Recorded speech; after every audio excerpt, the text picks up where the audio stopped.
Today we're going to be looking at the political economy of military rule in Pakistan. I think this is perhaps arguably one of the most significant and important questions with respect to political economy. Because Pakistan is quite unique even in the region in South Asia, or if you compare it to India, insofar as the dominance of the military is concerned. Not only have we had very, very long spells of military rule in the country, but even when we've had democracy in the country, that has all pretty much been managed by the military in one way or another. Sometimes informally, but even formally through the examples, through institutions such as the National Security Council and so on. So rather than this being a lecture about sort of condemning the military or condemning Pakistanis or Pakistan as a country for constantly having military rule, etc., which would be a sort of moralistic lesson. What we really want to try and understand is what are the reasons for recurring military rule or military intervention in the context of politics. Now, one can provide many, many different explanations. There's an explanation that is provided by the military itself, or rather arguably perhaps not by the military, but by military rulers themselves, people who have been in power, that the reason why they've had to intervene has to do with the incompetence, corruption or incompetence of civilian rulers themselves. So I think we're quite familiar with that argument as it is, because that is very much part of the mainstream narrative. Wherever military rulers have taken over, that has become the narrative of the state and government of that particular period. So I'm not going to focus on that narrative, but rather I'm going to look at an argument presented by Aisha Siddiqa.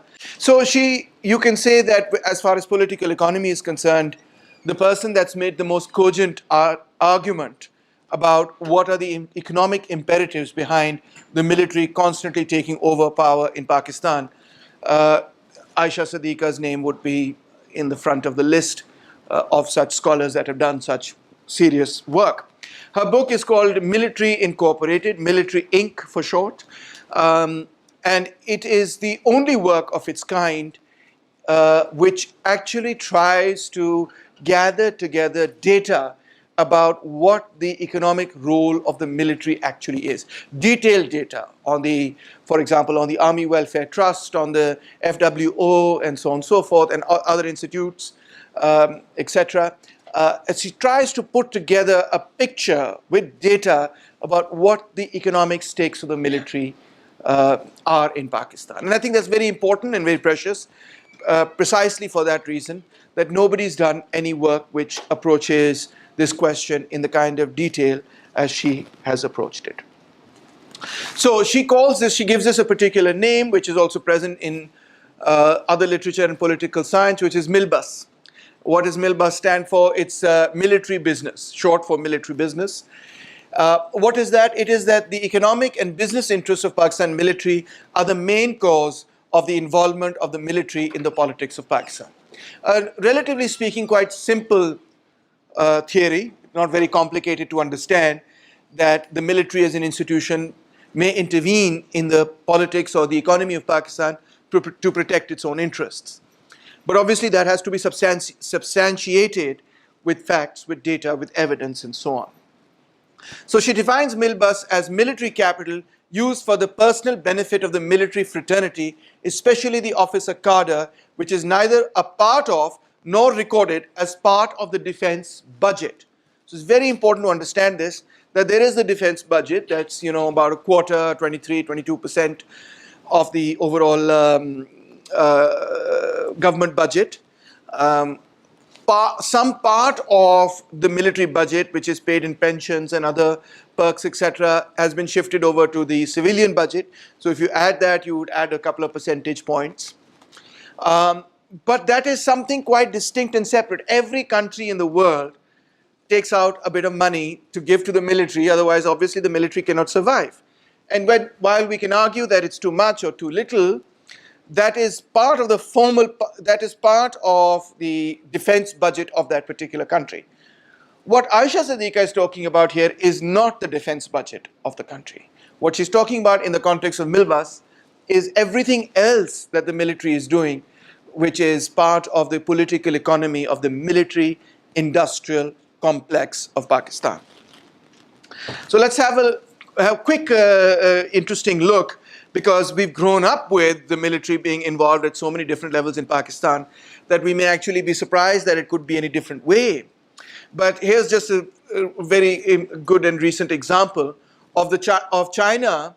In 1998, China basically said that the military is too involved in the economy of the country.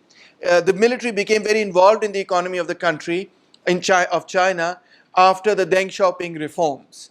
The military was somewhat squeezed for a budget in China after the Deng Xiaoping reforms, and so they began to also participate in public-private partnerships, and they developed their industrial enterprises and joint operations, etc. But the Chinese in 98 began to realize that this was having a very bad impact on the military's fighting capacity, because it was, they felt, corrupting the military.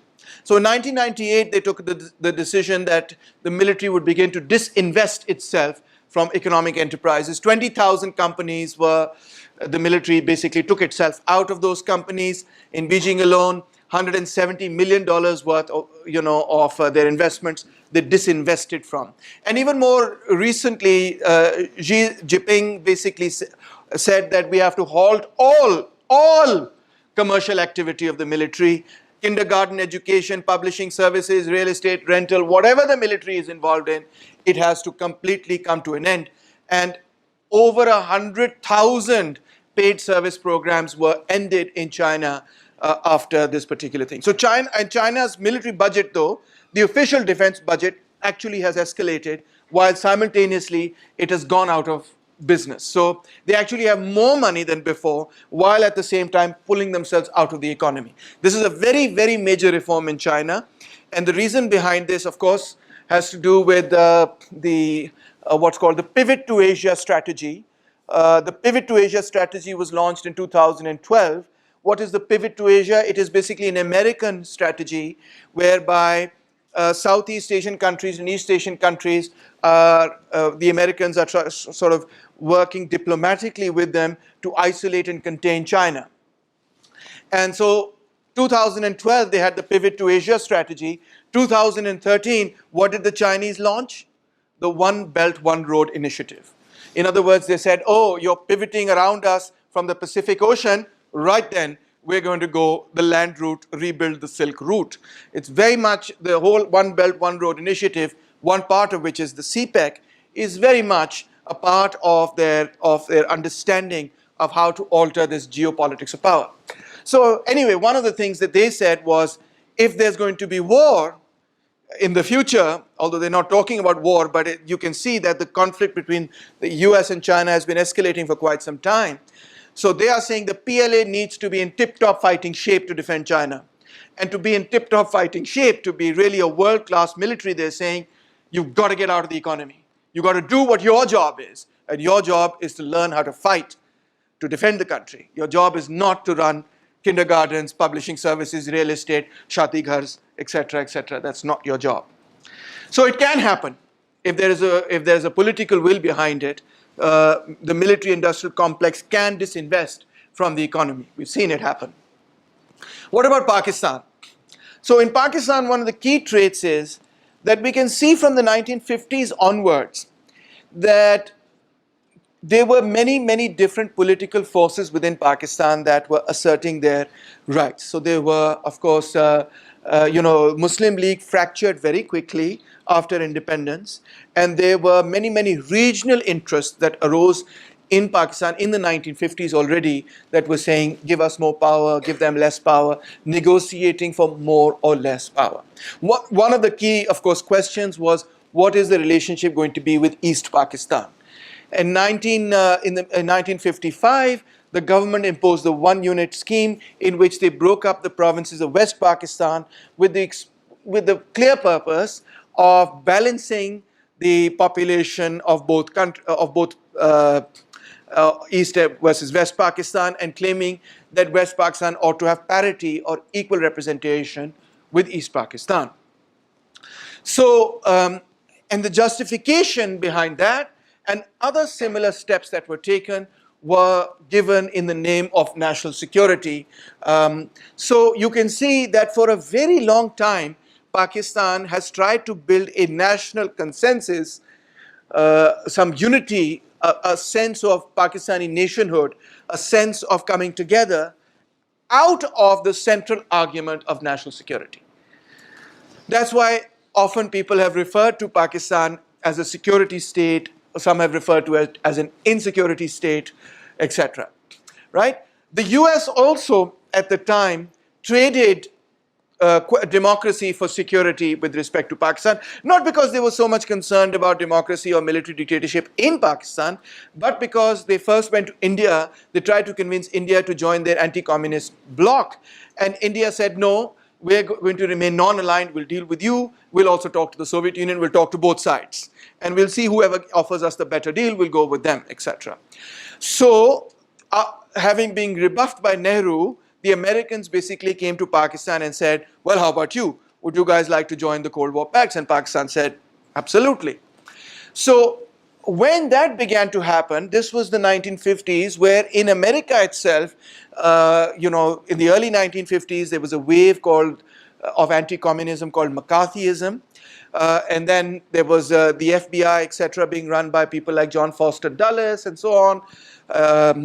So there was an understanding, even in the American military establishment, that if these third world countries were experiencing left-wing or national liberation struggles, that the United States would support military dictatorships in those countries in order to reverse the possibility that these countries would move towards socialism. So that's what they did in nearly the whole of Latin America. They supported military dictatorships. This is now not a conspiracy theory, it's quite well established. And also in East Asia, countries like Taiwan and South Korea and Singapore and so on, these were all dictatorships. These are called the Asian tigers, right? These were all dictatorships, and also the countries that they partially managed to occupy, like South Korea or South Vietnam, etc., when they broke the country into two parts and they occupied the southern parts of the country, etc. So these were pretty much dictatorships that they had in these areas. So similarly in Pakistan, they gave enormous amounts of military assistance to Ayub Khan and to also nearly all the dictators, mainly because they had some geostrategic interest in that context. So, the American government throughout the 20th century has behaved in such a way that although ostensibly they support democracy and they support secularism, but where their economic interests are concerned, especially in relation to the Cold War or to socialism, they've always preferred to safeguard their economic interests over and above their ideology. That has always come first, as opposed to democracy and secularism. That's why they've had a very, very firm alliance with Saudi Arabia, which is anything but secular or democratic, which Americans are. I mean, America itself is that, right? But they've had allies that are the exact opposite of all the values that the Americans stand for. But the common thread always has been economic interests. Similarly, there have been many secular and democratic leaders elected to power and so on and so forth, professing democracy, professing secularism, whatever, openness, etc., etc. But where economic interests collided, conflicted, the Americans then did not oppose those regimes, those presidents, and so on and so forth. So what is consistent in their foreign policy is first and foremost prioritizing, the defense of their economic and geostrategic interests. So in much the same way, in the context of Pakistan, not out of any malice, but out of the prerogative of fighting the Soviet Union and communism, they supported military dictatorship in Pakistan in that period. And even they supported Ayub, they supported Ziaul Haq against, of course, Afghan communism in Afghanistan, and they also supported Musharraf, which is kind of funny because Musharraf they were supporting to fight the thing that they themselves created in a previous period when they were supporting Zia. It would be funny if it weren't also simultaneously very tragic, but that's the reality. So Milpas was justified initially as welfare of the personnel who were taking care of Pakistan. In the Musharraf period, this enormously escalated. Generals, retired generals, etc., major generals, very high-ranking people were very much part of the government. They were running public enterprises. They were very much also part of the private sector. They were, they have enjoyed many positions, decision-making positions at the top of society. So out of over 1,000 military officers who were inducted into civilian posts, at least over 100 of them were very high-ranking generals and retired generals and so on. Khalid Ahmed, prolific writer, of course, editor and so on, says that we should pay the price for what we believe in. There is a paradox triggered by our nationalism, which allows the military to monopolize the state's resources. So since our nationalism is very much centered around the idea of national security, which itself is centered around the idea that India is a major threat, that somehow the other Pakistanis don't believe in Pakistan and that they're going to go over to India, as did happen in many parts of Pakistan. It did this, that's also true. But the insecurity about that is so great that the security regime has been used to create this national consensus. So what is the problem with that? Well, the first and major problem, of course, is military professionalism. The impact that the involvement of the military in the economy has on the professionalism of the military. So, so not only does the state become captured by the sense of insecurity and this become a sort of state of martial rule, but it erodes slowly and over time the ability of the military to do its job, which is to fight wars, because it sets up a conflict of interest between their economic interests and their role, their constitutional and main role, which is the defense of the country. Aisha Jalal even says that the military, in the context of Pakistan, has become a class in and for itself. A class in the same way like you have a capitalist class, or you have a landed class, or you have other classes in society. They've become a class of people themselves. So it's not just a profession anymore, it's an economic role now, and in that sense, it's taken on the form of a class. Militaries echelons into powerful have turned into powerful groups of capitalists. Serving and retired members have been transformed from a fraternity into an independent class. And so this class has to defend its interests. For a long time, Article 58(2)(b) served as a firebreak to disciplined errant regimes. So you know what this article is. It is the 8th Amendment, part of the 8th Amendment, by which the president of the country can dismiss the elected representatives of the people. And it was used many times to dismiss both the governments of Benazir Bhutto as well as the governments of Nawaz Sharif, the elected governments, etc. But even more importantly, now this no longer is applicable to Pakistan, but even more importantly is the National Security Council. Initially, it was created in 1969 under Yahya Khan, but then it was disbanded almost immediately, and it was revived under Musharraf in 2004. Then again, it was dismissed by the PPP in 2008 and revived again, ironically, by the PMLN in 2013. And of course, it exists today. What is the National Security Council? It is a body where the top civilians and the top military people basically sit together to discuss foreign policy, domestic policy, any given policy. The ostensible reason for that, of course, is any threat to security is discussed between the military and the civilian leadership. But the National Security Council does a lot more than discuss only external threats, because it also construes many internal issues essentially as external threats. So if there's a problem, let's say, with the people of the frontier, tribal agency, that is construed as a security threat and therefore comes under the National Security Council. If the peasants of Okada rise up, that is construed as a national security threat, it comes under the National Security Council. If there is an Aurat March that is considered hybrid 5th generational warfare, it can come under the NSC purview. Anything can be brought under the NSC purview if you accuse it of being funded by foreign agents or being part of some 5th generational hybrid war. composition of that? Yes, so here is the composition currently.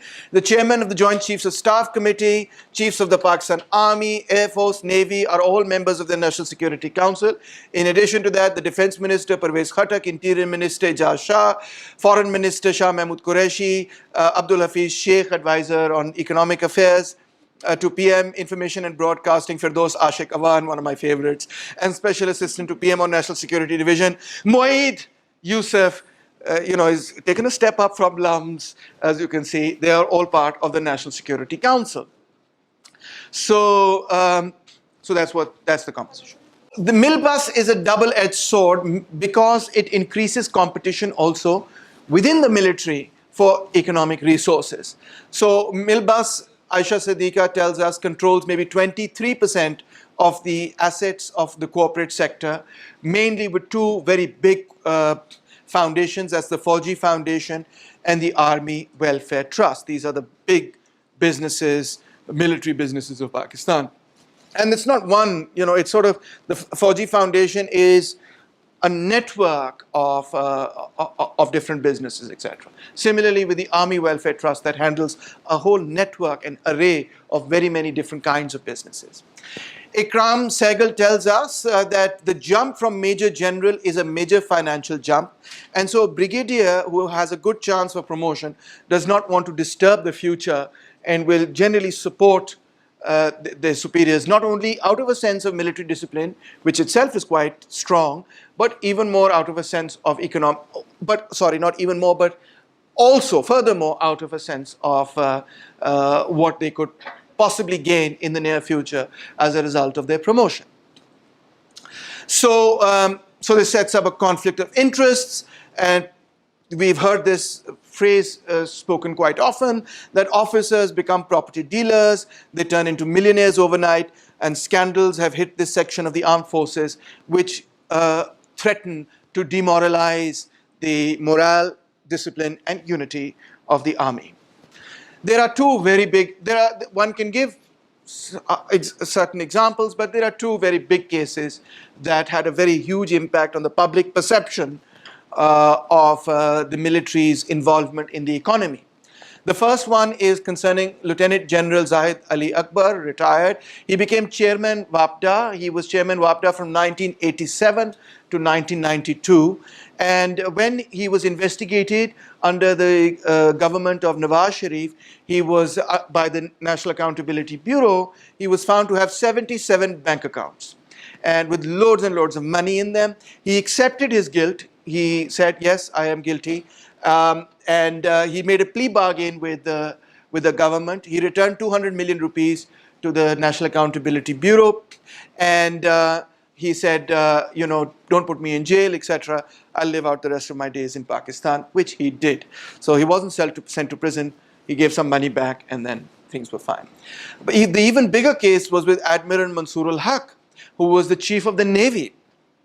So the Augusta submarine case with the French, etc., was the big scandal in 1997. He was convicted of that. He was imprisoned for that. He also negotiated a plea bargain in 2003 and to 5, and where he returned $7.5 million.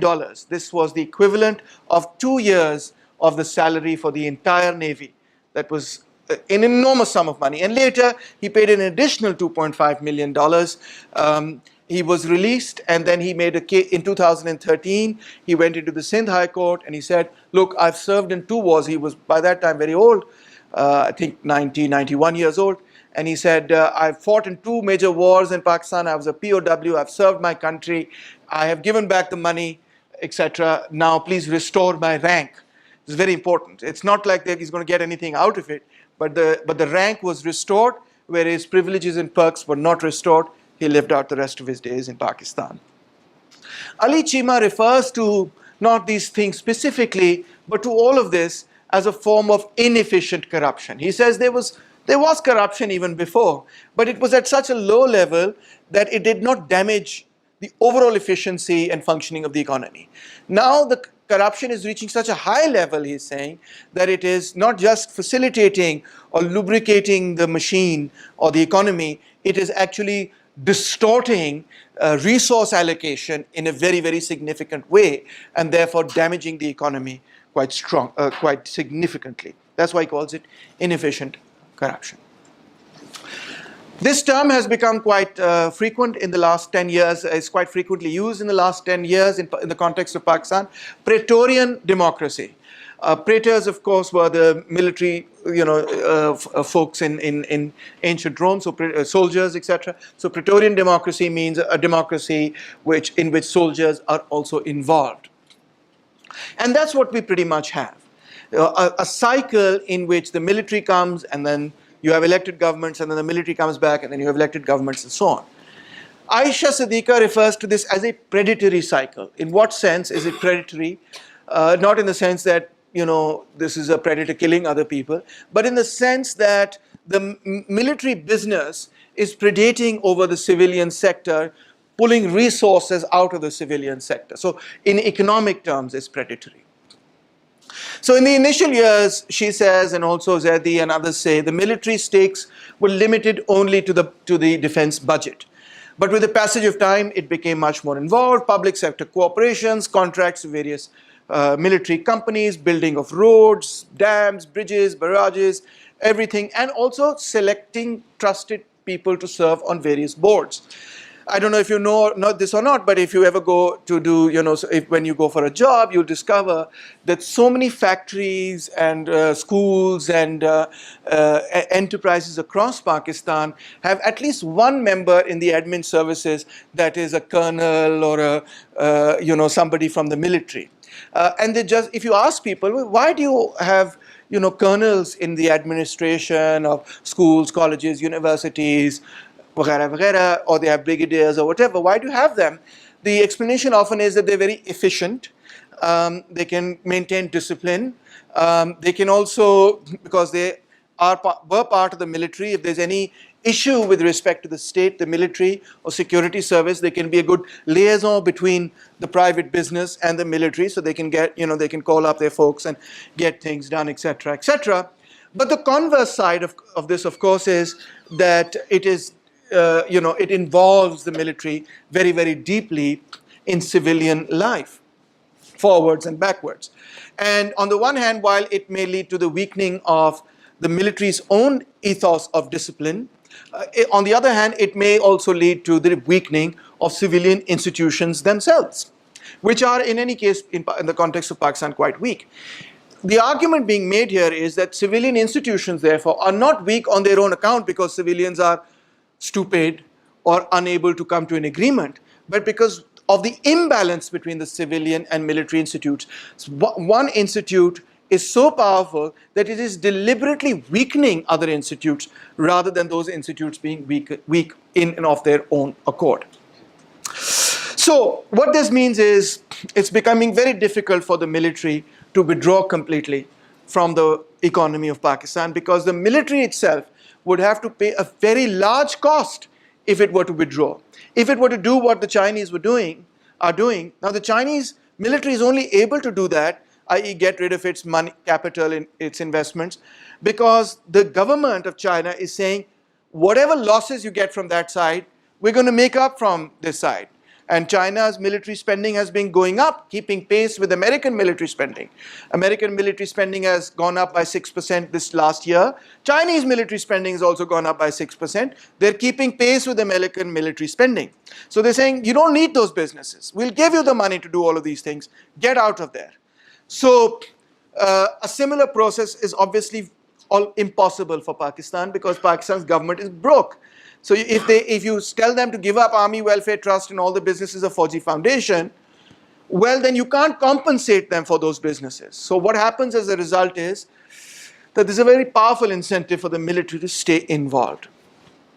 So for this purpose, then, a narrative is constructed. Are we ready for democracy? Is the Muslim world ready for democracy? Do we have competent civilian leadership?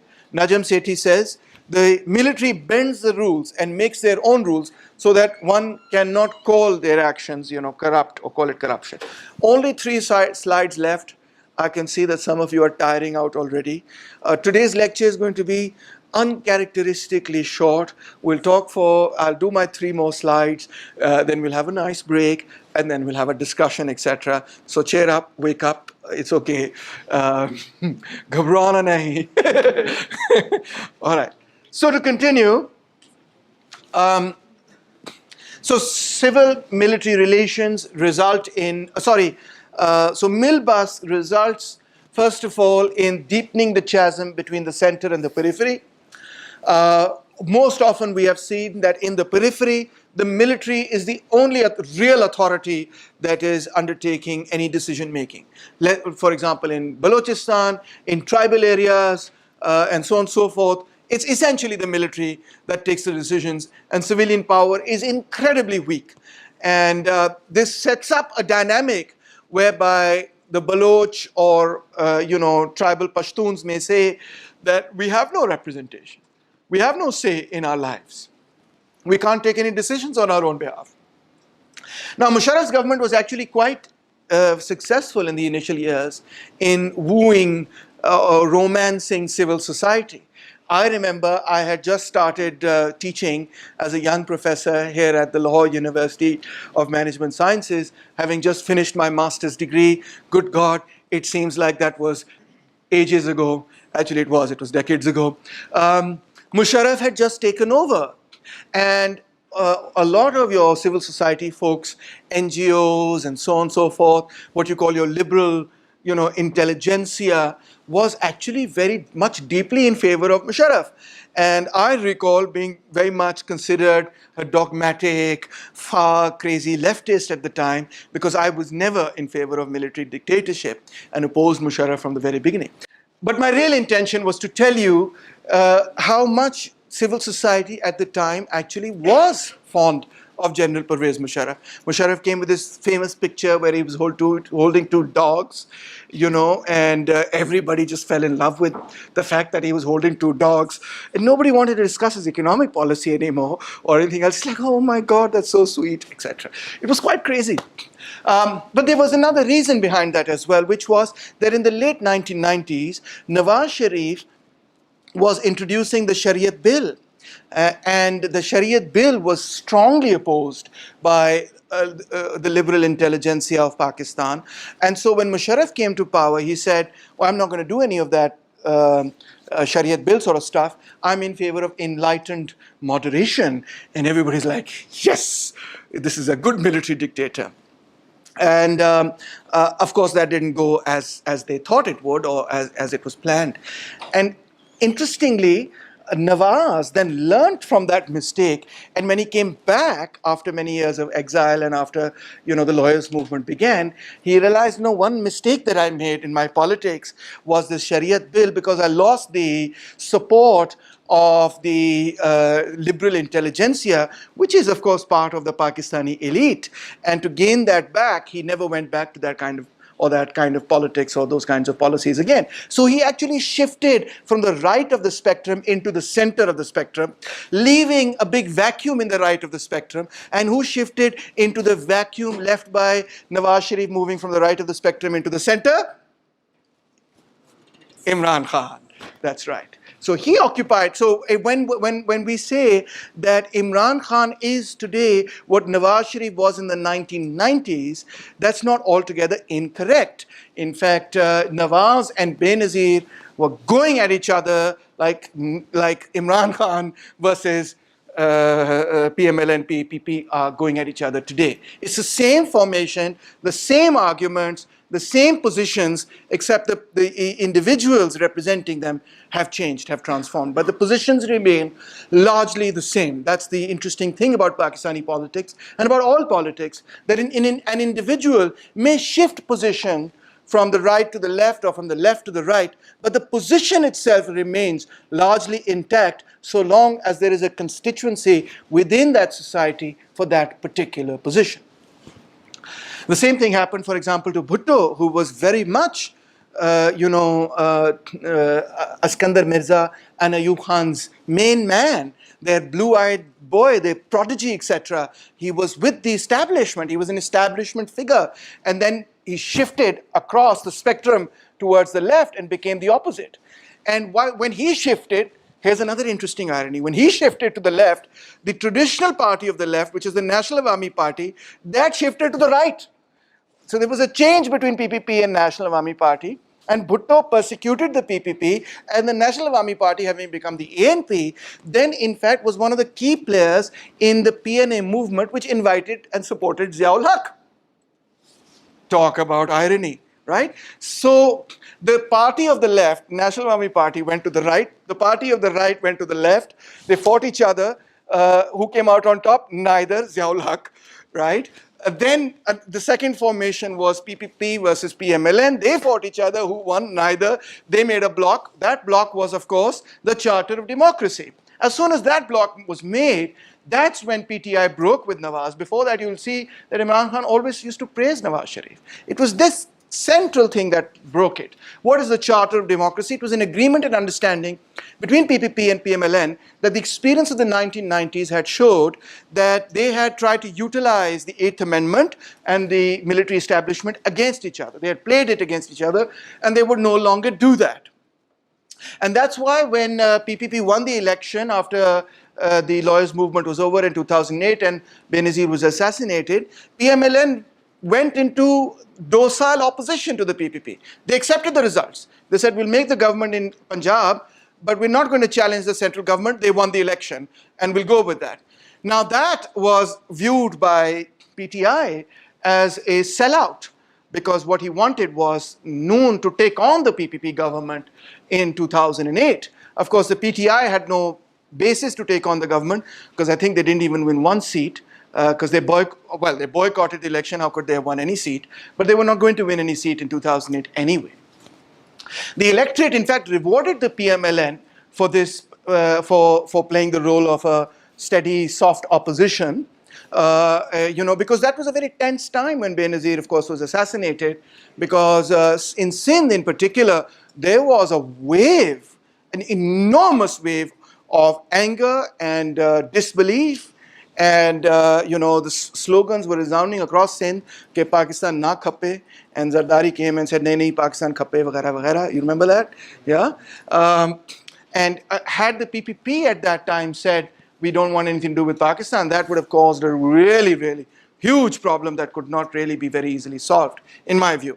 So Musharraf's main aim, of course, was to isolate politically his two main rivals. The people who could really challenge him at that time in terms of popularity or mass support, etc., were either the PPP, Benazir, or the PMLN with Nawaz. And they were, of course, coming closer and closer together because both of them were out in the open. The sections of the PPP that thought, well, this is a very good thing, Musharraf has overthrown Nawaz, maybe we should talk with Musharraf and we can come to power. At first, they tried to open up communication with them, but Musharraf said, yes, I'll take PPP, but without Benazir. And so sections of the PPP crossed over to Musharraf, floor crossed. That was Rao Sikandar and Aftab Sherpa, etc. They crossed over to Musharraf and to the Kaf League, and they found what was called the PPP Patriots Group, which eventually became in the Khyber Pakhtunkhwa, the Qawmi Watan Party. Since the PPP and the PMLN were the main sort of contestants for power, anybody was preferable to them. So Musharraf worked with the MQM, the PMLQ, which was called the King's Party, King with a Q at that time, King's Party, and then also the MMA to solidify a political bloc. Now this gives you a very good and interesting idea about what Praetorian democracy is. It's not pure dictatorship in the sense that you have a military dictator and civilians play no role. That's not how Pakistani military dictatorships have worked. They have worked in a military-civil partnership in which civilians have been just as ready and willing to partner with the military, including elected representatives of the people, to work with the military in this environment. So Praetorian democracy, it means that sometimes the military becomes comes into the front, and sometimes it goes into the back, but the military and civilians are always working together in some form or another to run the system. That really is how the system actually runs. So that's why we call it Praetorian democracy. It's never the case that the military is completely out of power, nor is it the case that civilians are completely out of power. There's a mixture always. And I think all the military dictators, including Ayub Khan, have recognized that Pakistan is far too large and diverse a country to govern without some involvement of civilians at some significant level. So the key thing is to pick out political formations or political leaders that would not disturb the main interests, whether economic or whether ideological, in the terms of the narrative, the master narrative that is being constructed, or in terms of key policy making ideas of the military. So these are the three things that you cannot touch. You can't touch the master narrative that the military has given, why it took power, or etc., etc. If you touch that, you're out of favor. You can't touch key policies, Kashmir, Afghanistan, etc., because if you touch those, that damages, certain interests. And you cannot touch the internal workings, the economic or otherwise workings of the military. These are the key three spots in which the military is highly sensitive. If you ask me, why did Zardari survive? How did Zardari survive? How did he finish his term? He finished his term because very early on, he, being, actually quite a good politician in the Machiavellian political sense, not necessarily in the sense of bringing about some great transformation, but understanding power. He understood these are the key things that I cannot transform. I can do a lot of other things, but I can't touch these particular things. So he made a modus vivendi with the military establishment where he would not shake the boat on these key issues, and the boat would smooth relatively safely.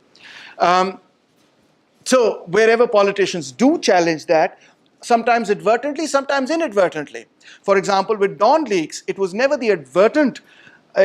intentional for Noon League to disturb the delicate balance between the Noon League and the military. Why was it delicate? It was delicate because Noon League was one of the main people pushing the lawyers' movement.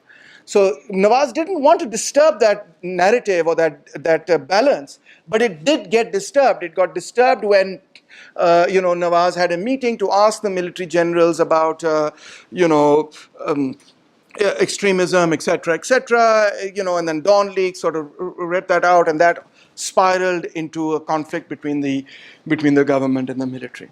So Zaidi also, I'm just throwing him in a little bit, talks about the various political formations. He talks about, in chapter 26, one of his main contentions is that in the last period, Pakistan has seen the explosion of the middle class. We've become an urban middle class society. But let's not make the mistake of thinking, he says, that this middle class is, highly appreciative of democracy, wants a secular democratic society. Far from it, it's actually quite conservative, and actually it's not really very pro-democratic at all. And if you want an example of that, just try posting against Khalilur Rahman Qamar, and you will find out just how progressive or conservative the middle class of Pakistan is. So what's going to happen in the future? Well, obviously, military business impacts the growth of democracy and the strength of civilian institutes. The military becomes a class itself.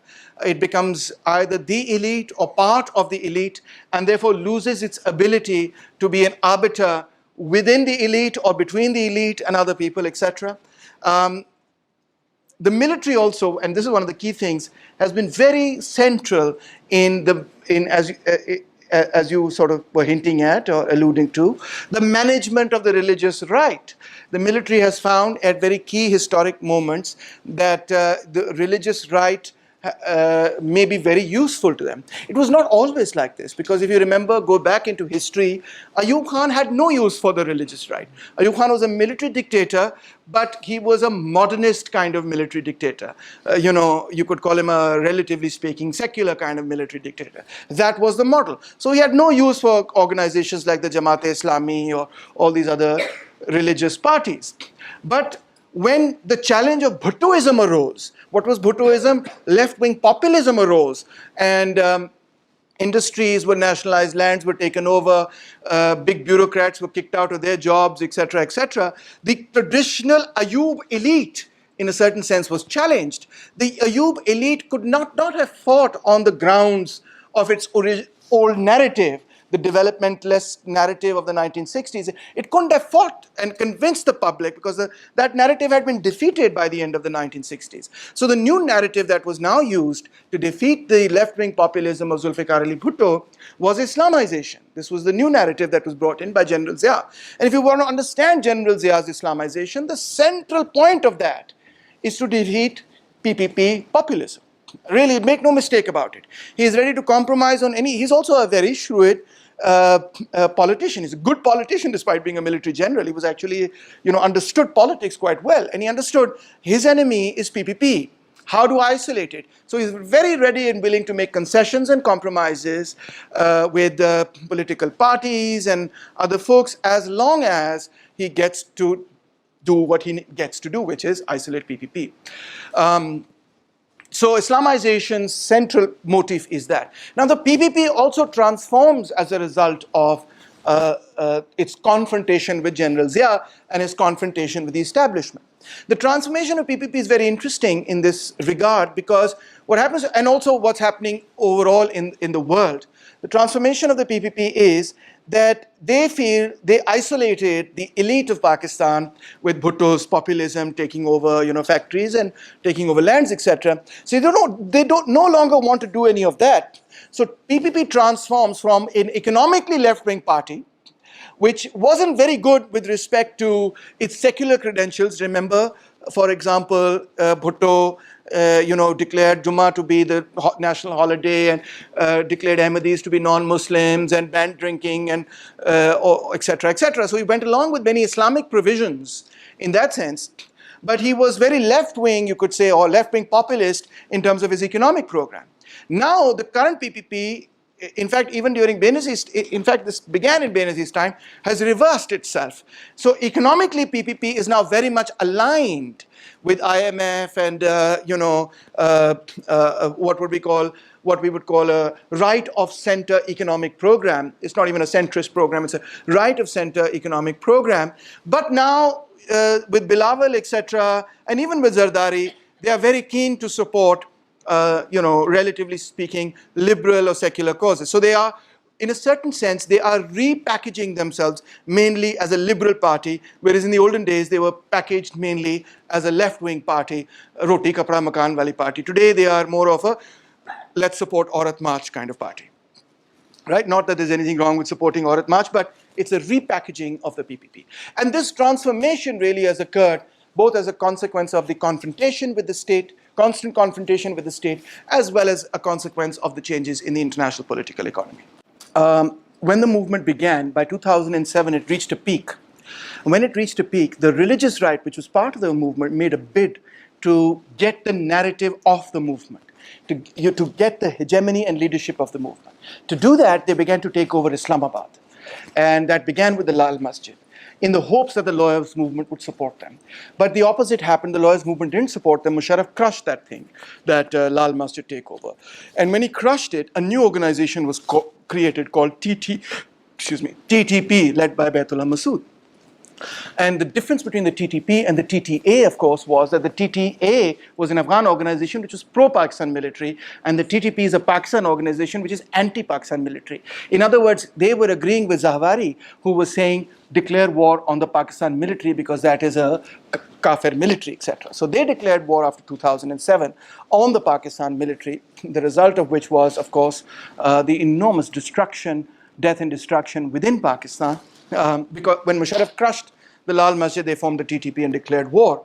So there was now opened up in the context of Pakistan a conflict between what I call the A team and the B team. If the religious right was the B team of the military, the B team didn't want to be the B team anymore. They wanted to now call the shots and run the show, as opposed to the military calling the shots and running the show. So they made a very serious bid for power, which of course caused the entire conflict escalating throughout the Khyber Pakhtunkhwa and leading up to the PTM, etc., etc. But this was the background of that entire conflict. Last slide.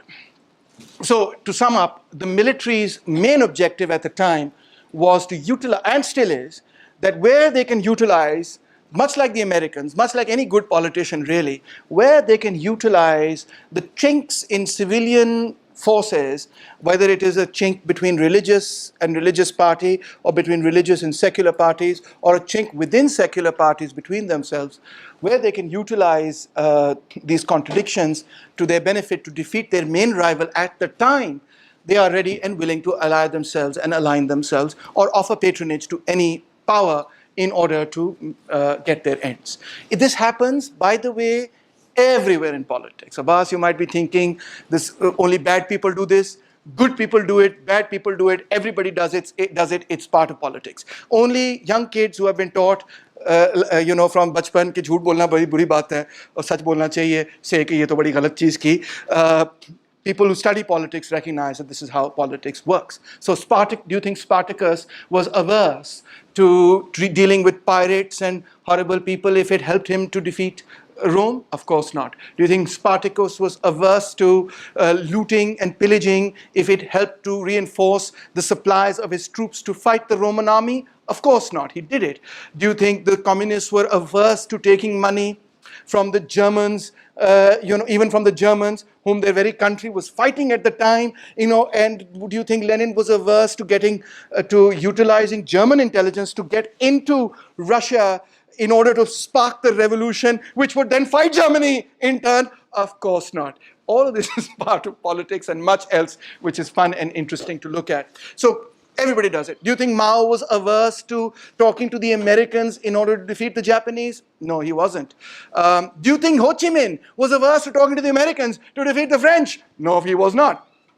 And then he, of course, obviously also had to fight the Americans, right? So this is the thing about politics, is that you look at who you're fighting at that particular point in time, and then you ally yourself with various other people to defeat that opponent. You remember my lecture from the previous class where I spoke about Gramsci and positional war and so on? Not anymore.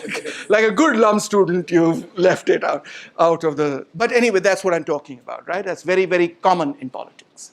In fact, people who get stuck, tactically speaking, on not making such alliances, etc., often end up isolating themselves and, are defeating themselves in politics. Right, so that's how the Americans also came to ally themselves with religious fundamentalists against communists, or with secular dictators, or with others, etc. It didn't matter what they were, as long as they were helping to fight the people whom they considered to be their main enemy at the time. Aisha Siddiqa leaves us with three very important questions, which I would like to raise in front of all of you. Well, the first is there an essential link between military institutions, evolution as a class with respect to its economic interests, and the rise of religious extremism? I've given you my opinion. You're free to disagree with that. How does the military business contribute to restructuring social relationships in our society? Does that have a positive or negative net impact? Is it holding back our modernization, development, and so on? Should the rise of religious extremism and xenophobia be seen as one of the costs of military business? Have we become too narrow-minded in our understanding of what Pakistan is as a consequence of the grand master narrative of military business? Right, that brings me to the end of my lecture for today.